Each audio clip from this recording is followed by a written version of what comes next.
When Annie and Max get home, they find Cassie passed out on the floor, and initially, they think that Cassie was attacked, something went wrong, because the house looked like it's been rummaged through, but Annie quickly realizes, no, Cassie's passed out because she was drunk.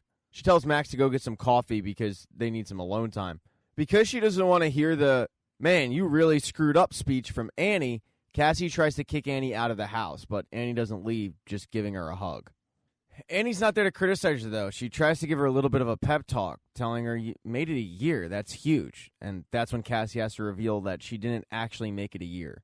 The two start putting a list together of what Annie needs to do, like be honest about her drinking, apologize to Marco, and deal with the whole person impersonating her and trying to make her out to be a murderer thing. Cassie does tell Annie that she can't handle being a CIA agent and trying to be sober at the same time. It's just too much. And Annie says, there you go, that's a huge life change. I mean, that's a lot more than I can say for myself right now. Because after everything that happened last year, I just don't trust myself anymore. I'm constantly afraid I'm going to make the wrong choice, like a job or Max. And now it's Cassie's turn to give Annie a pep talk, and she tells her, you're the best person I know. Just trust her gut. She then frantically asks Annie, what time is it? Because I have to fly back to New York with Davey and do that whole read a letter to my dad thing. Cassie doesn't really want to go, but Annie convinces her that she needs to go. It'll be cathartic, and it'll be good because the double can't pin anything on her if she's in New York. There's then a knock at the door, and it's Benjamin Barry. The two women start freaking out about what to do, and Cassie decides to sneak out the back door while Annie distracts Ben. Cassie quickly packs a bag, goes to hop in an Uber, but before she does, she notices that CIA agent standing outside near her car, the one with the messed up eye. She gets super freaked out, but she heads to the airport anyway. Right before she meets up with Davey in the terminal, she gets a phone call from his partner, Rick. Rick wasn't actually looking for Davey with this phone call. He wanted to talk to Cassie because, as he tells Cassie, when Davey extended his trip to California, he had dropped some hints that Cassie was going through some stuff. So Rick just really called to let Cassie know that him and the girls are there for her. While she appreciates it, it's super sketchy behavior from her brother. She doesn't mention it at first, just deciding to board the plane with him. Because Cassie's big concern is the fact that they're going to run into her mother on this trip. And Davey assures her, no, she's not at home. She's on a meditation retreat. You don't have to worry about it. Cassie then waits for the doors to officially close, meaning that they can't get off the plane, to tell Davey about the fact that she drank. Davey asks, are you all right? And Cassie says, no, I'm not going to drink again, but I want to drink. Davey starts questioning why they're even going on the trip, and Cassie tells him, I don't know, maybe it'll be good for me. Then the plane takes off. With Cassie up in the air, Max and Annie continue to work on trying to find out more information on Gabrielle and Esteban. Annie tries to sit down with Max and talk about their relationship because Max has been super weird ever since the dinner with her parents. But he asks her not to focus on that because there's just a ton of stuff on the Diaz's. And what he's found is really concerning. It's different identities, different addresses, multiple records. But there's nothing there that pins them down to who they really are. And considering the fact they did something to them, they need to kind of know who they did something to.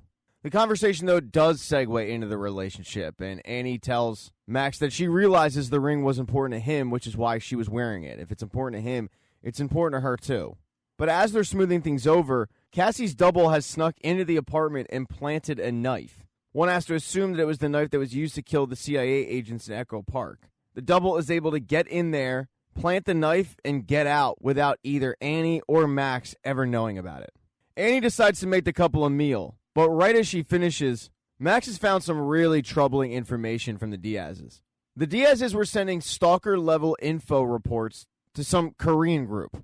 They have everything, her flight itinerary, info on Davey, and an address for Lisa Bowden, who is Cassie's mother. So Annie needs to get a hold of Cassie to warn her about this. But that's going to be tough to do with Cassie in the air. The other confidant in Cassie's life, Shane, gets a phone call from Benjamin because Dot is getting extremely impatient. The fact that they still haven't caught the murderers from Echo Park is really annoying her, and she's pinning a lot of the blame on Ben. Ben is just simply trying to get to the bottom of everything. And even after Dot told him to leave the Cassie Bowden situation alone, he can't help himself. So he calls up the person who recruited Cassie to the CIA, Shane.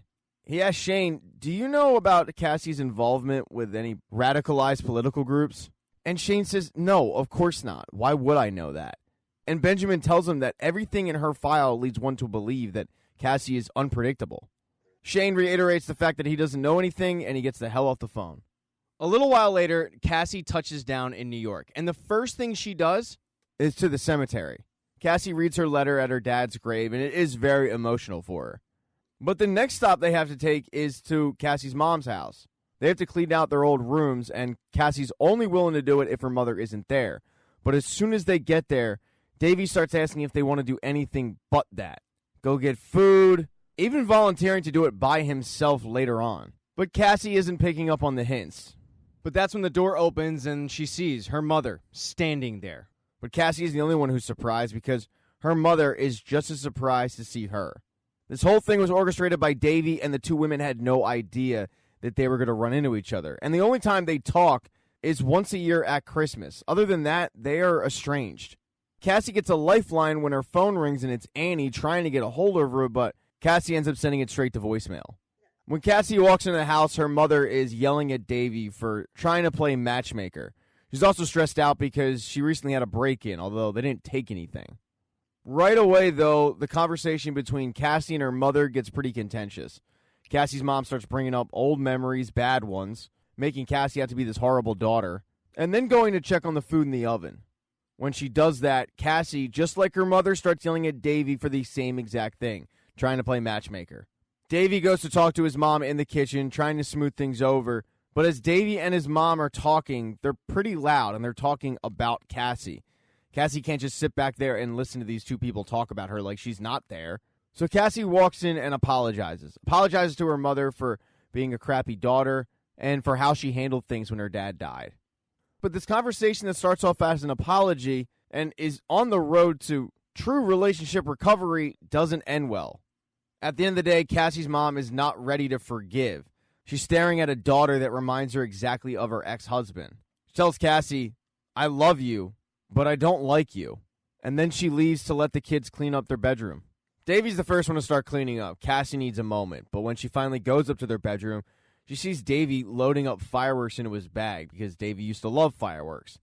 Cassie reminds him, "You're not going to be able to get on a plane with fireworks." But Davey's so upset that he says, "You know what, let him try," and storms out of the bedroom. Cassie's about to stop him, but she notices something in the bedroom. It's a box that says Viewmaster Teddy. She opens it up to find a bunch of slides for a Viewmaster, a teddy bear, and a note that says, "I owe you." That's when she realized that the reason that nothing was taken during the break-in at her mom's place was because they weren't looking for anything. They were planting something. Cassie gets extremely freaked out, and then her phone rings. It's Dot. She answers the phone call and immediately starts to apologize for leaving those belligerent voicemails on Dot's phone, but Dot actually called to warn her. She tells Cassie that she's starting to have real doubts about Benjamin Barry. Cassie's in disbelief and says, "No, actually, he was just at my house with this guy who had a cloudy eye that I saw in Berlin." Dot right away knows who it is. It's a guy named Officer Jones, and she refers to him as Benjamin's errand boy. But she's also very surprised to hear that Officer Jones was in Berlin. Cassie then tells Dot that Officer Jones was also at Echo Park Lake. Dot seems a little stressed out about all this information and tells Cassie, "We have to meet." It's going to be tough for Cassie to do because she is in New York, so Dot tells her, "Get on the first flight home and be careful." But Dot is unaware of the fact that all the while Benjamin is watching this conversation from the parking lot. As soon as she gets off the phone, she hears Davey yell that there's a car outside idling. And when Cassie goes and looks outside, she sees a bunch of Korean guys get out of their car. Cassie can figure out that this isn't going to be a pleasant house call, so she tells Davey, "Grab everything," and they sneak out the back. They head to an abandoned lot not too far away with a bunch of broken down cars. But they're followed by the Koreans. They hide behind a truck, and Cassie quickly fills Davey in on what is going on, and Davey can't believe that she didn't tell him about any of this. And Cassie turns it on Davey saying, "Well, I can't believe that you haven't told me anything of what's going on with Rick." Davey admits that him and Rick are going through issues. They're taking some time apart. He didn't want to go home, so he made up the excuse that he needs to be in California for Cassie. He figured it was better to help her fix her life than for him to fix his. They then hear one of the Koreans shout that they only want to talk about where Megan is. But both Davey and Cassie know they need to get the hell out of there. So Davey, using the fireworks from his bag, creates a distraction by lighting one and sticking it in the fuel line of the truck. The truck explodes, creating the distraction they need to get away and get on the plane. Davey tells Cassie, my problems back home don't seem so bad anymore, so when we get back to California, I'm going to book my return flight. Cassie then starts looking at some of the slides from the Viewmaster, and one of them it comes across Davey recognizes. It's boat registration tags. Cassie had no idea what they were until Davey told her. Right before the flight takes off, though, she gets a phone call from Shane.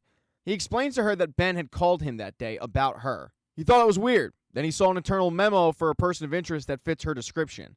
Cassie knows it looks bad, but also thinks that Dot is going to exonerate her because Dot is aware that she didn't do any of that, but Shane says the CIA is not your friend right now. That guy Benjamin is poisoning the well. He also tells her that even if Dot is in her corner, Cassie and him need to meet before she goes anywhere near the CIA. Cassie agrees, but then tells Shane about the boater registration numbers. And that boat is a boat called Cream and Sugar, where that night, Officer Jones is standing outside of it, seemingly being a watchdog for a meeting inside the boat, when he's approached by the blonde woman, who shoots him and gets ready to go on board. And then quickly we'll give you an update on what happened with Megan. Since she's in Long Island, she wants to stop by and see how Eli's doing.